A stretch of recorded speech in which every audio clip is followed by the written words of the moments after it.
Hey Pisces, what's up? Welcome to my channel. My name is Katie, and today I'm going to be doing another reading for the partial Pisces marathon for this weekend.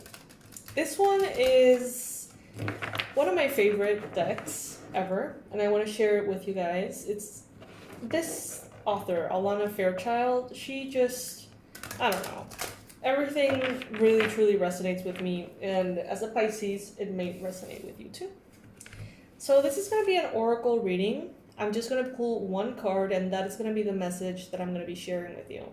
But that message, I'm not going to kind of pick up on it just intuitively. I'm going to go ahead and read the full description as the author intended. She's a spectacular author, and that way we're going to really get the complete, enriching message for this card. So feel free to set an intention, feel free to ask for advice, confirmation, divine guidance, and maybe by the card that gets pulled, you're going to get your answers.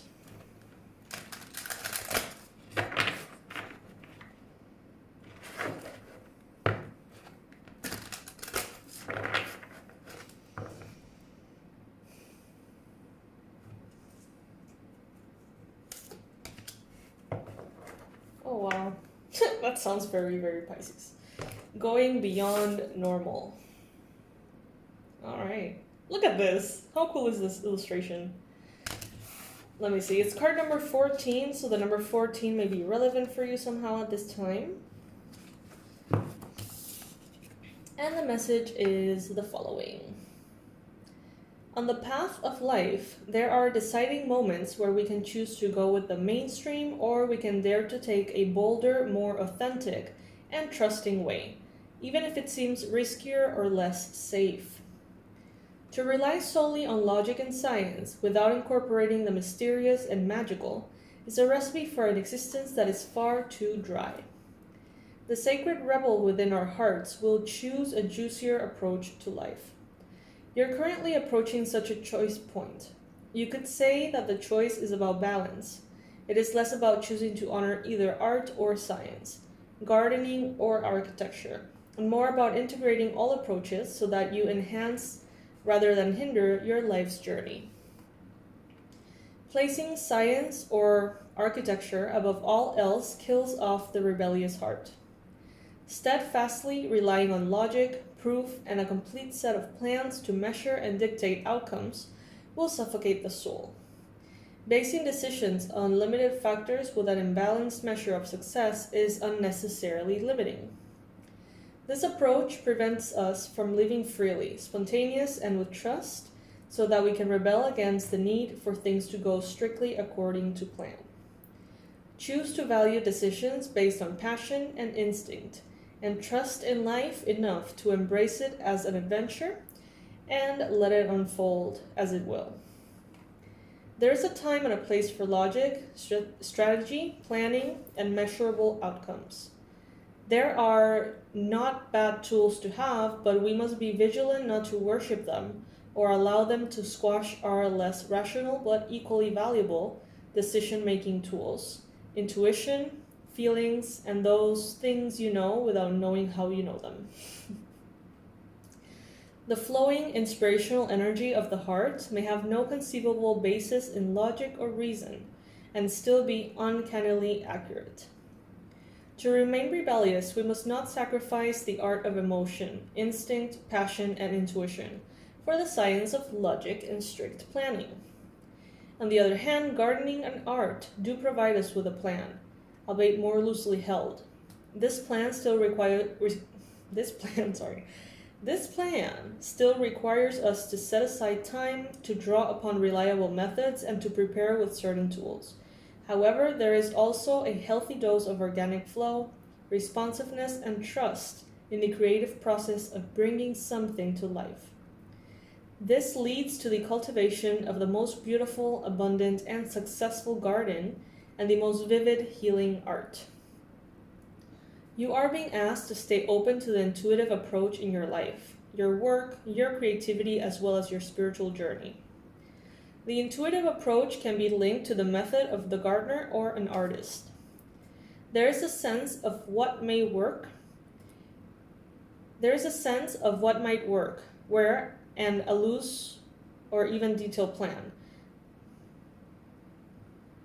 Oh, espérate. Okay, I'm confused. Wait. There is a sense of what might work where, and a loose or even detailed plan, but how the plan is carried out will depend on and respond to the flow of its surroundings. There is no need to control the situation, but rather a desire to nurture an idea into fruition. You may have pressures around you, from the world or from your own conditioned nature, to do things according to the rules, to a deadline, or to the accepted mainstream view that you need a well-thought-out plan for success in a commercial venture. However, sometimes the best plan is to do what intuitively feels truthful in the moment and to trust that you are being led towards your own growth. Adopting this approach means you have to do far less planning and far more living. It is a pure and heart-centered way to manifest your art, your life path, and your essence into practical expression in the world. It involves a willingness to be led by nature instead of trying to control the powerful force of life, which is a bit like trying to fit a proverbial ocean in a teacup. It is far more intelligent to allow the ocean to be the ocean and to learn to swim in it rather than trying to cram it into a vessel that is far too small. This oracle brings you a special piece of guidance. You are moving outside of the plan. You are living on the border of what is socially accepted. This is good. This is fringe-dwelling freedom. Others might not see this about you straight away, as you seem pretty normal, but that secret eccentric streak is just wanting to show itself. And maybe you are out and proud fringe dweller, completely comfortable with this way of being. Either way, this oracle brings you the message. That you now have a chance to live from the heart more deeply and expressively than ever before. It wants you to realize that this is a legitimate, empowered, and creative way to live that honors all you are. You can give up forcing or squashing yourself down into a very limited set of so-called desirable qualities like intellect and control. If you are yet to relate to this consciously, this oracle brings you to the further message that you're going to be breaking with tradition. Perhaps not entirely, but at least in a way that is meaningful to you. This will require you to have courage in your convictions and faith in your heart's truth. This will help you and inspire others around you to step out of fear and live more freely and lovingly. You are not necessarily meant to abandon logic and intellect altogether. You are to use them to serve the desires of the heart, rather than to replace its naturally spontaneous and truthful nature with controlled planning and narrow strategy. It's time to get a little bit wild and let nature take its course. See what I mean? I don't mean it lightly. This author is amazing. Illustrations are amazing. I am in no way sponsored or affiliated to her. I'm just a big fan of Alana Fairchild. So yeah, Pisces. There seems to be a whole lot of magic wanting to come into your life.